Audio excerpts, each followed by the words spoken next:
এ কি রে ফুটো, তুই এসব কি করছিস? কেন বাঞ্চদ, দেখতে পাচ্ছিস না কি করছিস? এই মেরেছে, তুই সিমেন্টের বস্তা টানছিস?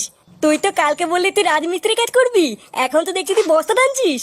হ্যাঁ বস্তা টানছি, তো কি আছে? লেওটা তোদের মতন ঘরে বসে বসে কি বাবার পুঙ্গা মেরে খাচ্ছি নাকি? মারা গাড় ফাটিয়ে ইনকাম করে তারপরে খাচ্ছি, তোরা তোর এই বাঞ্চদ পোল্ট্রির মতন ঘরে বসে বসে বাবার পুঙ্গা মেরে খাচ্ছি না। এইসব তুই কি বলছিস রে ফুটো? কি বলছিস চোদ না বুঝতে পারছো না? সর তোমার সর, আমার কাজ করতে দে।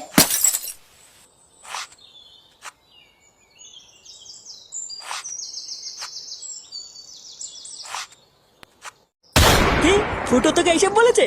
হ্যাঁ গো পল্টুদা, আমি শুধু জিজ্ঞাসা করেছিলাম ফুটো তুই এখানে কি করছিস। আরো তখনই আমাদের নামে কিস্তি মেরে বললো তোদের মতন বাবার পুঙ্গা মেরে খাই না। চুদির ভাই বালের একটা কাজ পেয়ে নিজেকে বড় বাল মনে করছে। হ্যাঁ পল্টু, বাঞ্চরটা খুব বার বেড়েছে বুঝলি। লেওরা বালের একটা কাজ পেয়ে নিজেকে বড় ভোদার বাল মনে করছে। আরো পল্টুদা, ফুটো তোমাকে বাঞ্চুদা বলেছে?